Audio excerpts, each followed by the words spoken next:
Hello, everyone. We are live here, and we are behind the book once again. I am Judah Bernard with the Rise Creating Your Voice, and we are live here on the set, and we have a great author who is writing by Winifred. Want her to come on ahead and join. Come on ahead and join. Come on ahead and join. Come on ahead and join.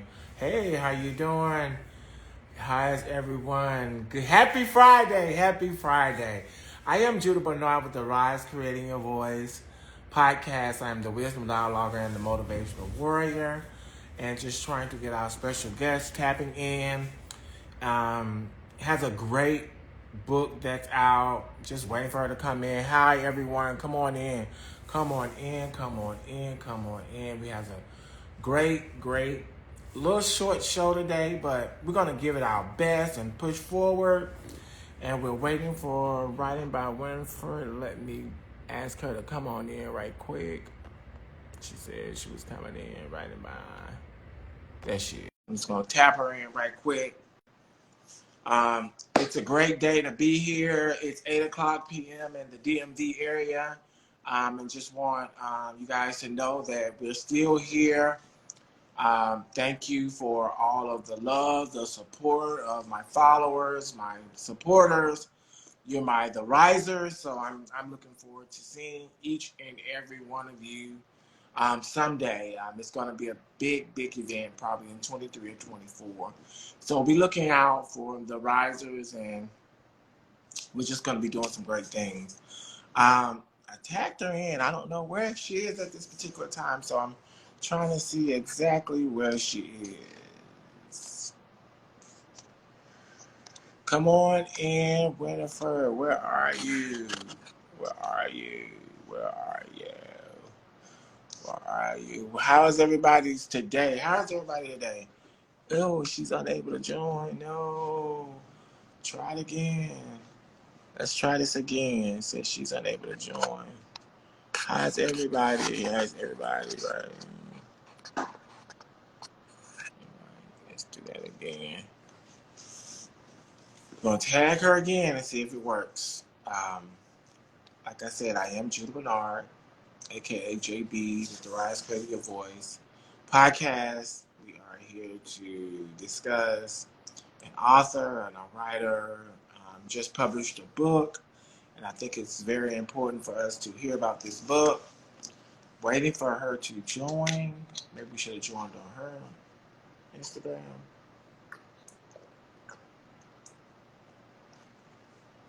I be thirsty a lot nowadays. I'm telling you guys, even in this cold weather, hydrate. Hydrate. That's important. Just continue to hydrate. I'm not sure why this is not coming up. Confused? Yes. Right about Winfred. Yes, refreshing. It is refreshing.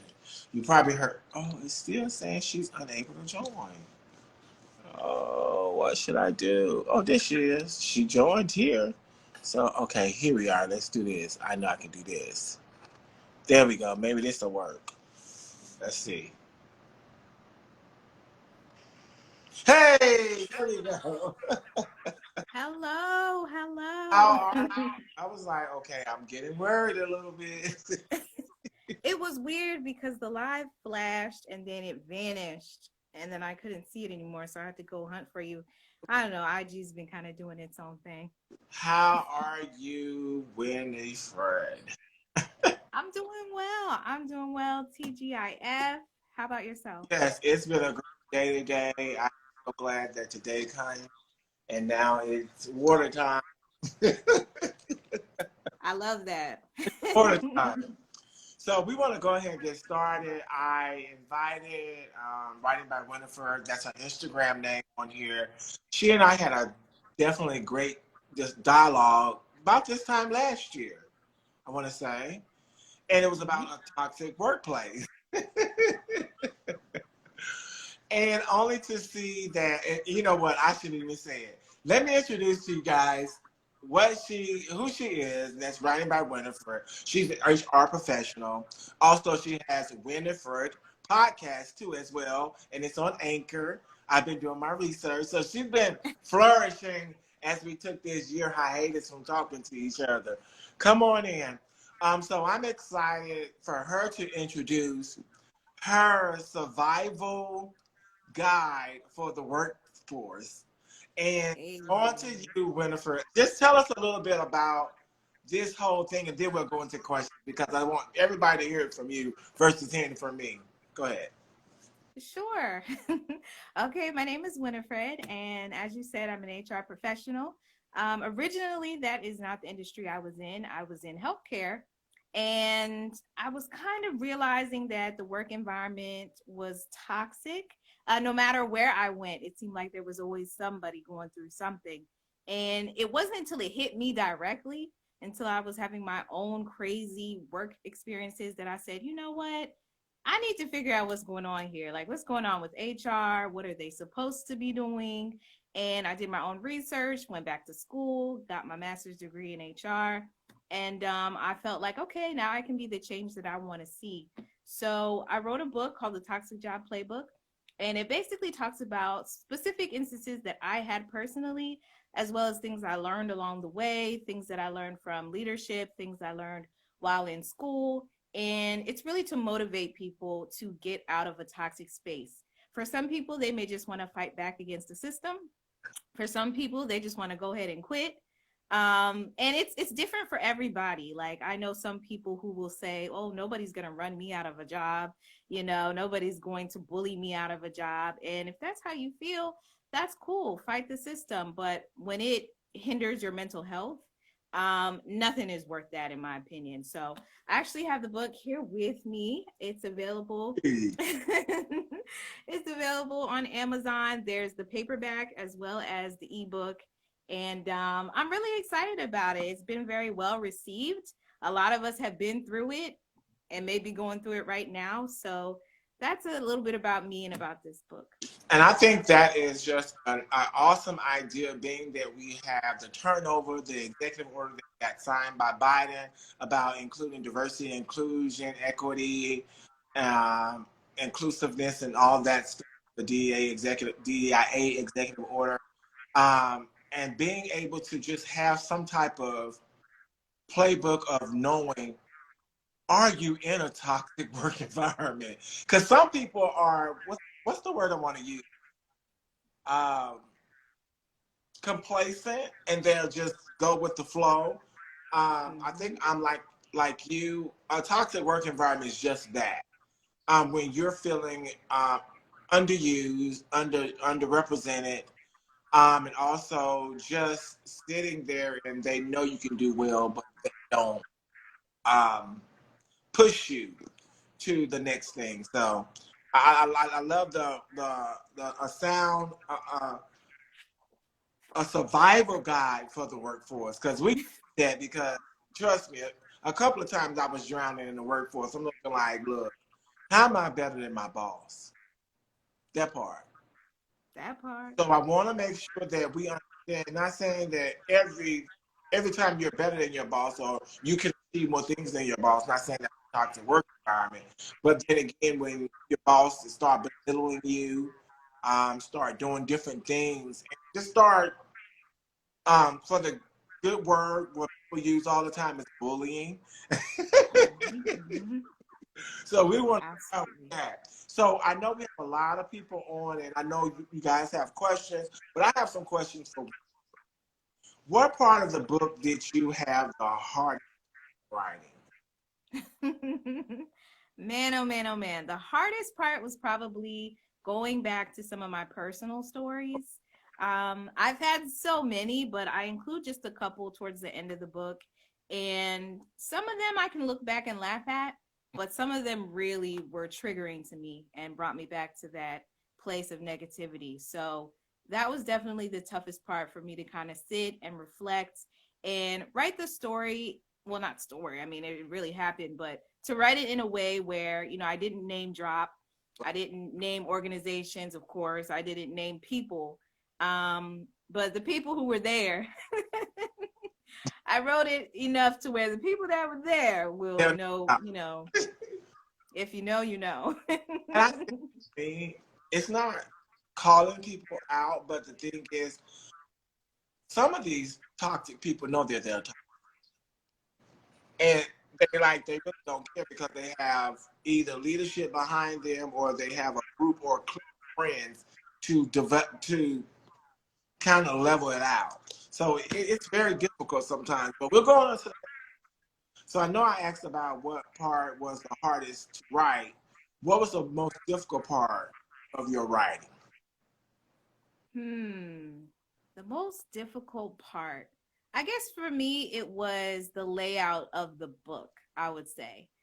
Because I was going back and forth with how I wanted the book to go. Initially, I was going to write a fun, not fun, but I was just going to kind of make a book that was loosely based on my experiences. I wanted it to just be entertaining, and it was just going to be kind of a way for me to get it out my system. But when I would talk about toxic work environments, there's a lot of negative emotion there. So I was like, you know what? Let me keep it real in this book. So I wanted to figure out how to incorporate my own experiences with useful information. Like there's actually information in here. It is very much a guide where I'm talking about different ways that you can communicate with people. Sometimes HR ain't it, you know what I mean? And I have a chapter that's actually what it's called. Sometimes HR ain't it. So I talk about, who else you can talk to, what else you can do. I talk about what is a toxic job, as you stated earlier. Some jobs are indeed toxic, and other jobs, you just don't like it. Because you don't like your job, that doesn't make it toxic. Just because you personally don't like your peers or your manager, that doesn't mean it's toxic. So to kind of find a way to add all these different components, personal stories, guidance, support, just figuring that out. That was probably the toughest because it is a book that touches on so many different subjects. And I wanted to do it in a way that it wasn't confusing, that it was, there is a little bit of entertainment there, but it also can really help people. And one thing is, I know you talked about. I know what inspired you because you were in a toxic environment and things like that. So, do you feel that this kind of writing in this journal, this book, this playbook, was some type of spiritual or therapeutic piece of it? And Absolutely. explain to me I why. never in a million years did I think I was going to write about something like this. Like, I love writing. I love poetry. If you follow me here on this page from time to time, I'm reciting poetry. I love fiction. And when the idea came to me to write about toxic work environment, I was like, man, don't nobody want to write about that, you know? But it really just kept coming into my spirit. Like, you need to tell your story, you need to share this information, you need to let people know that it's not okay that they're going through these things and that there's a way out of it. And there were just little notes that I would jot down, and I would tell myself, oh, nobody wants to read about that. But then I would keep running into people that would be telling me these situations, and when I would tell them mine, it was just such a powerful thing that I knew that this was just meant to be. I had to go ahead and execute on this vision that I believe God gave to me, because this was the last thing I probably ever thought I would want to write about. Right, right. And in that writing, you mentioned, something that you thought that you would never write.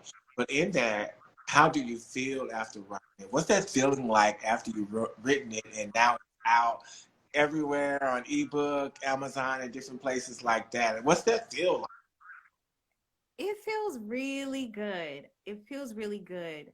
I still can't believe it sometimes. Like, because I've been talking about it for a long time. I want to say it was maybe even a year or so that I just kind of was talking about it. And when you hear people say that they're going to write something, but you never see it, Mhm. you're just like, okay, girl, But when it finally was done and I could actually hold it up and, put the link in my bio, and to hear people who read it and told me that they really found value in it and that they appreciated it, it feels great. I feel like I understood the assignment. And I feel like it's also only just the beginning, because the way that the workforce is now, and a lot of people being, held accountable for their actions, a lot of people are in the spotlight. You can't just go treating people wrong all willy-nilly. So I think that it's a great time for a conversation. And this book is very much a great piece to be a conversation starter. So definitely want you guys to pick that book up on many platforms. And I know you have other books too as well, right? I do. So I have another book. It's called Blame the Manager. It's an ebook. It's actually pretty short. It's only $2.99, and it just talks about leadership and better ways for leaders to communicate with their team. I was having a conversation with one of my friends, and we were just kind of talking about how managers or supervisors, there's a lot of things that are out of their control Mhm. that they oftentimes get the blame for, because it's like, well, you're the manager, you figure it out. And I feel like there are certain things that, yeah, you can blame a manager for, maybe not communicating properly. Right. But there are other things that you probably shouldn't blame the manager for. But there's a way for leadership to communicate with their team to where the team can understand, you know what I mean, what's going on, giving updates, making sure that people understand their roles and responsibility, making sure that people feel like they're being seen and heard. So it's very short, and it just talks about different things that I learned through my experience in leadership, where, man, they were coming down on me hard. And I had to figure out how to learn, my team, learn their love languages, so to speak, to know how to effectively communicate with them and let them know, like, I'm on your side. I'm doing the best that I can. And so that's that. And that's available on Amazon, ebook only for that one. So that's Blame the Manager and also the Toxic Job Playbook. Are there any things in the future coming up for you, writing by women? Oh man, I'm really excited for what's to come. I have so many ideas. I definitely want to get back to fiction because I feel like that is my area. I never thought I was going to be writing about something like this. But since I am working in human resources now, since I have started my own business, it's still very much in the new phase, helping people with resumes. I enjoy that, helping with interview coaching. So I just want to continue to, I guess, write things that will help people in the world of work, because we all have to make our money. We all have to make a living. And I believe that we should be able to do that in a healthy space. Right. So I definitely want to keep, catering to this topic, as well as getting back into the fun stuff with poetry and fiction and all that good stuff. So, Okay. yeah. I think if someone who was an author or wants to become a writer, what's some advice that you can give them becoming a new author? Wow. What advice would I give them? I would say first that you can do it. You can do it. I think that if you know exactly what you want to write about, jot things down, never throw anything away. Even if you write something and you say, that's not it. Like, how in the movies or in the cartoons, they'll write something, they'll ball up the piece of paper, throw it in the trash can.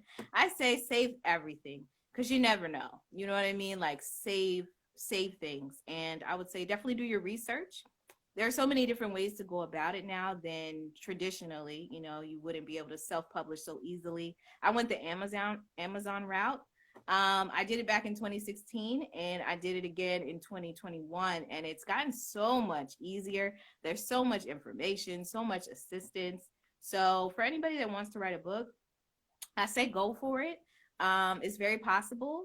There's resources available to you, and people are really helpful, like getting on apps like an Instagram or a YouTube or a Clubhouse or what have you. You can definitely tap in with people who have done it, that don't mind giving you great advice. So if you feel like you have it in you to write, go for it. Some of the most amazing books that I've read have come from people who traditionally weren't writers, people that didn't, study English or journalism. They were just people who had ideas and decided to execute. So if you have a subject that you feel passionate about, go for it, and enjoy the journey, because it is it is a journey. And I think some people get kind of scared because they think of the idea of writing. I know some people use ghostwriters too as well, and I think most people need to really, really know that there are many ways, avenues in which you can get your book published or ghostwritten or do something like that. Just don't be afraid of your ideas. Put them out there and go with them, and then you know you'll have a successful book. Um, before we leave here, are there any other things that you want to discuss as far as any questions we have for in the audience right now? I know this want to be very brief because it's behind the book, and I know it's 8 o'clock. People are winding down, and people are doing other things too as well. So I just want to make sure that we represent you and the toxic job playbook, survival guide of the workforce. And I want to make sure that people know about Blank Manager too as well. What are some of the other things you're doing? Well, if you don't mind, I was gonna maybe just read a tiny bit. Yes, go ahead. Just a little something, little something. Just Um, a blurb. all right. So I'm going to actually be reading from this chapter. It's called "You Don't Have to Commit. This Isn't a Marriage." That part. All right. Oh, you took the offer and you got a better offer elsewhere. Send a kind email stating your decision to move forward with the other position. Or maybe you start the job and it isn't what you thought it would be. What do? You make your way out of there, devise a plan, and move on. So many people think they have to stay for a while because they made a commitment, but at the end of the day, your commitment is to you. Look out for you because they won't. Even the most amazing organizations will tie you to the train tracks to save the business. That's just the code. So when you're ready to go, just go. Just do so respectfully. In fact, the sooner you leave, the better. Keep applying to other positions and interviewing even after you've agreed to come on board. Complete new hire orientation and complete a week or so in your position, but you should feel free to go at any time. It's a job, a stepping stone, not a lifelong commitment. So that's just a little, a little piece. So what I got out of that, just go. Regardless of the fact you're on board, you can start applying elsewhere. Because the thing is, I think they will realize what your actual value was when you do leave, when they can't replace you, especially if you're a great worker. Absolutely. And I conducted a survey actually before I even started the book. I was like, I wanna talk to the people, see how they feel. And I didn't even think I would put it in the book, but I actually did. I went and I don't know if you can see that. Yeah. I put the results to the survey in the book because it was very interesting because I wanted to know how people were feeling. So over 100 people completed the survey that I created myself. And there's a specific question about how long it normally takes for a person to realize that the work environment that they've signed up for is not for them. So it says, how long does it take for you to realize a certain job/work environment isn't for you?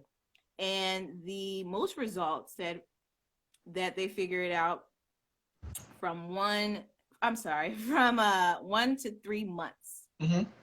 So in that first 3 months, that's prime time. Okay. That's when a lot of people are realizing, okay, I can stick this out, or they're like running, ready to run for the hills. So I feel like, hey, when you realize it, because the other option, the second largest option was actually at least 6 months. So anywhere from 1 to 6, I would say, that's prime time. And a lot of people are like, oh, well, give it at least a year. Honey, no. They said 3 months. You're way too deep. You need deep now. And I don't know if you saw me. I said about 2 days. 2 days.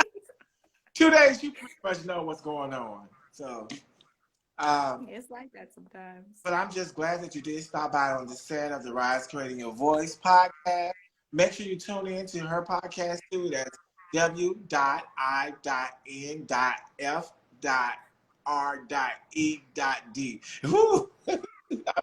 Right. It's on Anchor. So make sure you see Winifred's podcast too as well. Also, we're talking about the Toxic Job Playbook. It's on ebook, it's on Amazon, and also Blame the Manager too. So we're just really, really thank you for stopping by on the set. I know this is going to be a little short because I just want to make sure that we get this out in the worldwide. If anybody want to play this back, it will be on Instagram, also in Podbean too as well. And I will send her a copy too as well so she can play it to her Anchor Winifred podcast too as well. So I thank you for joining. Thanks for having me. And is there anything else like big you want to leave these people that are here, or say anything, words of wisdom, words of kindness? Well, thank you for having me. I really appreciate you checking out the time to have me back. And I would like to thank everybody who slid through. Much appreciated. And say no to toxic jobs. No for you could mean leaving. No for you could mean, you're going to stand up and fight. No could mean so many different things. But, say no to toxic jobs. A toxic job is never okay. I understand you need money. I understand you're trying to build your resume. You got things that you need to take care of, but it's not okay. And the more that people stand up for themselves, the better. It's because so many people keep quiet for reasons that are understandable, but the more you suffer in silence, the worse it's going to be, because that gives people the green light to continue with toxic behavior. So that's just what I want to leave with everybody. Say no to toxic jobs. It's never okay. Fight the good fight. I champion healthy workspaces for all, and I'm just gonna leave it at that. I appreciate you so much. Oh, you're welcome. And hashtag healthy work. And as we leave here, you know what we always say here at the Rise Voice. Make sure you go see us at www.rise.live for all of our archive videos and episodes. And we'd like to thank everyone for just tuning in. And like I said, this will drop next Sunday. And again, we will give Winifred a copy too as well, so she can drop it on Anchor as well. So we're going to say, tell a friend, tell a foe, tell a spouse, tell everyone. We have more Behind the Books content, and also January 18th, we'll be dropping on audio on the Rise Creative Voice podcast. So definitely live studio audience. So make sure you go ahead and pin in that DM your email address so we can send you the link. Mail to your email address. Join in starting January 18th. All right? See you later, and thank you at Writing by Winifred, and we'll see you guys later, okay? Bye now. Bye.